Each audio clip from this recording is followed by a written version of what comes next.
Hi guys! Welcome to Gina G with V. Today po ay magbabakasyon po tayo sa Baguio. So mamamasyal po tayo doon at titingnan po natin kung ano po ang magagandang lugar na pwedeng bisitahin sa Baguio. So ano pong hinihintay natin? Tara na po!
Nakarating na nga po kami ng Baguio. Umalis po kami ng madaling araw sa Subic para makarami ng mga papasyalan. Ang una po naming pinuntahan ay ang Igorot Stone Kingdom. Medyo marami pong tao nung time na pumunta kami, pero na-enjoy po namin ang ganda ng Igorot Stone Kingdom.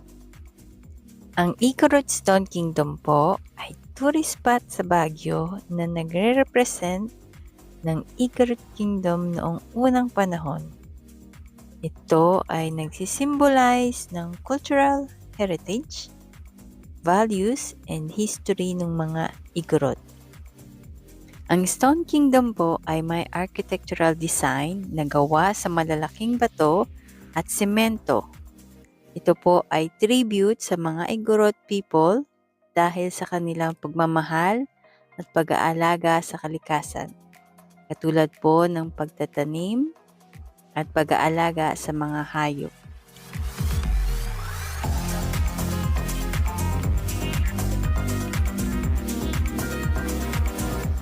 Dito nyo rin po makikita ang ganda at ang panoramic view ng Baguio. Ang entrance fee po ay nasa murang halaga lang, 100 pesos per person. Pagpasok nyo po ay makikita nyo ang mga statue at traditional costumes ng mga Igorot. Ma-amaze din po kayo at mapapanood nyo ang traditional dance ng mga Igorot.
Ang sunod po naming pinasyalan ay ang strawberry farm ng Baguio. Dito nyo po makikita ang napakalawak na taniman ng strawberry.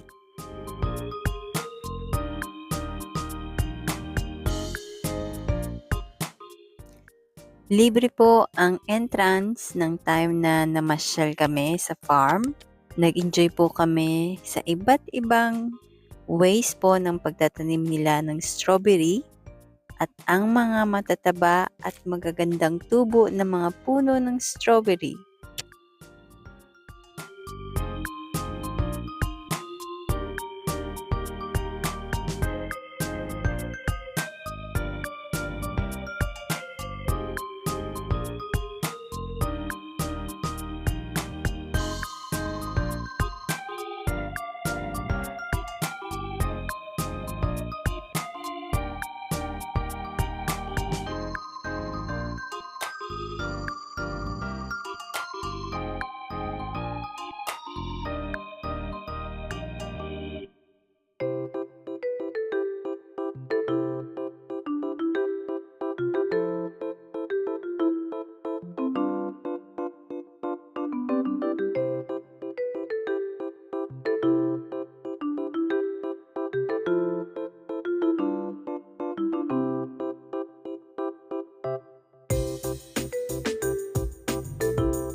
Marami din po silang mga tanim na gulay katulad po ng lettuce, cherry tomatoes at sibuyas.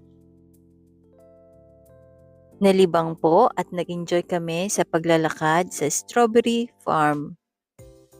Sa labas naman po ay may mga tindang fresh strawberry, strawberry ice cream, strawberry jam. Marami din pong mga tindahan ng prutas at fresh na mga gulay. Meron din pong mga walis at kung ano-ano pang produkto ng Baguio.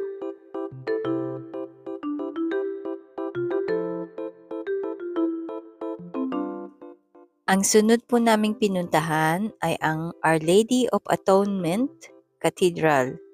Ito po ay famous Catholic Church ng Baguio. Malaki at napakaganda po ng simbahan.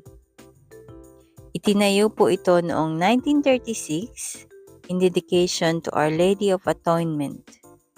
Naging evacuation center din po siya noong World War II noong 1945.